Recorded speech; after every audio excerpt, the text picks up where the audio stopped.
नमस्कार मैत्रिणींनो, मी रुपाली. माझ्या यूट्यूब चॅनलमध्ये तुम्हा सर्वांचं मनापासून स्वागत आहे. तर मी आज तुम्हाला बटाट्याची सुकी भाजीची रेसिपी घेऊन आलेली आहे. पण मी जी बटाट्याची दाखवणार आहे रेसिपी ती आज तरी नवीन पद्धतीने दाखवणार आहे, किंवा जे कांदा लसूण खात नाही त्यांच्यासाठी ही एकदम बेस्ट अशा ऑप्शन आहे आणि खूप छान आणि खूप चटपटीत अशी लागते. डब्यासाठी तर एकदम बेस्ट ऑप्शन आहे. जे मुलं कांदा लसूण वगैरे खात नाही, लहान मुलं किंवा मोठे पण खात नाही काही काही, त्यांच्यासाठी तर एकदम बेस्ट ऑप्शन आहे. तुम्ही कांदा लसूण सुद्धा विसरून जाल अशी ह्याच पद्धतीने तुम्ही जर भाजी केली तर चला बघूया, रेसिपीकडे वळूया. एकदम चटपटीत अशी आपण बटाट्याची कोरडी भाजी बघणार आहोत, पण थोडी वेगळ्या पद्धतीने बघणार आहोत, नवीन पद्धतीने. ही आपण डब्याला तर मुलांचे देऊ शकतो, पण आपण स्वतः पण कोणी पण खाऊ शकतं. आपण याच्यात कांद्याचा आणि लसूणचा वापर करणार नाही आहे. एकदम पण खूप खाण्यासाठी ही त्याच्यापेक्षा सुद्धा खूप छान लागते. थोडी नवीन प्रकारे दाखवत आहे मी तुम्हाला आज बटाट्याची भाजी एकदम चटपटीत. तर चला बघूया. हे मी बटाटा घेतला होता, 4 बटाटे घेतले होते मीडियम आकाराचे आणि व्यवस्थित शिलून घेतलेले आहे आणि या प्रकारे मी असे काप करून घेतलेले आहे. अगदी बारीक पण नाही केलेले आणि अगदी जाड पण नाही केलेले, या प्रकारे करून घेतलेले मी आहे असे, आणि पाण्यात टाकून घेतलेले आहे.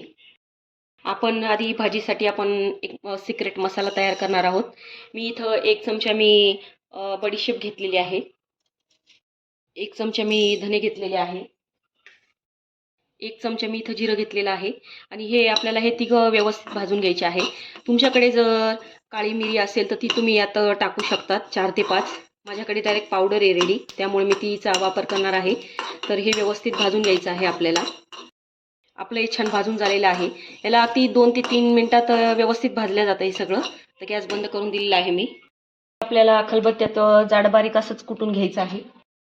असं व्यवस्थित असं जाड बारीक असं कुटायचं आहे आपल्याला. त्याच्यामुळे आपल्याला खलबत्त्याचाच वापर करायचा आहे आणि व्यवस्थित मी कुटून घेते. हे बघा, असा छान असा जाड बारीक मसाला आपला तयार झालेला आहे हा.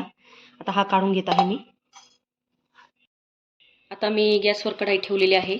त्यात आपल्याला 1 पळी तेल टाकून घ्यायचं आहे. तेलाचा थोडा आपल्याला जास्तच वापर करायचा आहे, कारण आपण सुकी भाजी करणार आहोत त्यामुळे.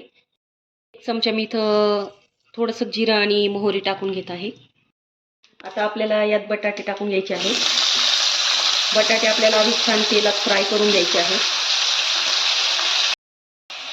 थोडंसं चवीपुरतं मीठ टाकून घ्यायचं आहे आपल्याला आणि हे तेलातच आपल्याला आधी छान 4 ते 5 मिनटं व्यवस्थित फ्राय करून घ्यायचे आहे.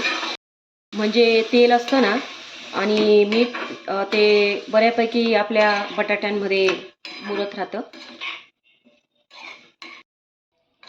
4 ते 5 मिनटं झालेले आहे. मस्त आपले बटाटे तेलामध्ये मुरले गेलेले आहेत. आता हा जो आपण मसाला केलेला होता ना, तो आपल्याला 1 ते 1.5 चमचा याचा वापर करायचा आहे. तुम्ही असा इतर भाजींना पण हा जास्त बनवून ठेवला तरी पण चालणार आहे, कारण खूप छान लागतो हा भाजींमध्ये मसाला. आणि आपण ही कोथिंबीर टाकणार आहोत. ही काळी मिरी पावडर आहे. हा आपण पोह्याचा चमचा घेत आहे, त्यामुळे आपण अर्ध्याला बी कमी घेत आहोत. तुम्ही जर मसाल्यामध्ये जर काळी मिरी जर अख्खी वाटून घेतली तर काय अडचण नाही.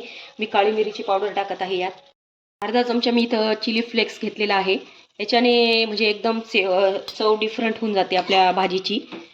मुलांना तर मुली नुसती सुद्धा खाऊन जातील, इतकी भारी लागते ही भाजी. एकदम चटपटीत आणि एकदम छान लागते. असं वाटणारच नाही की तुम्ही कांदा लसूण विसरून जाल, अशीच कराल, इतकी भारी लागते ही भाजी. आता व्यवस्थित हे मिक्स करून घ्यायचं आहे.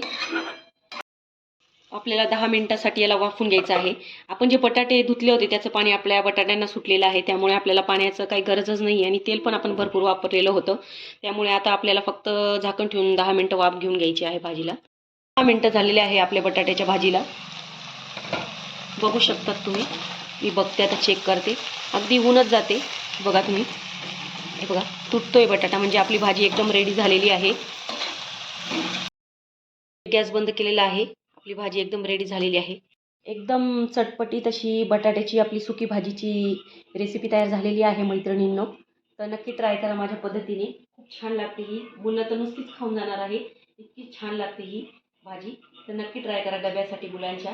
माझे व्हिडिओ आवडत असेल तर माझ्या चॅनलला सबस्क्राईब करा, लाईक्स करा, कमेंट करा आणि मला सपोर्ट करा. धन्यवाद.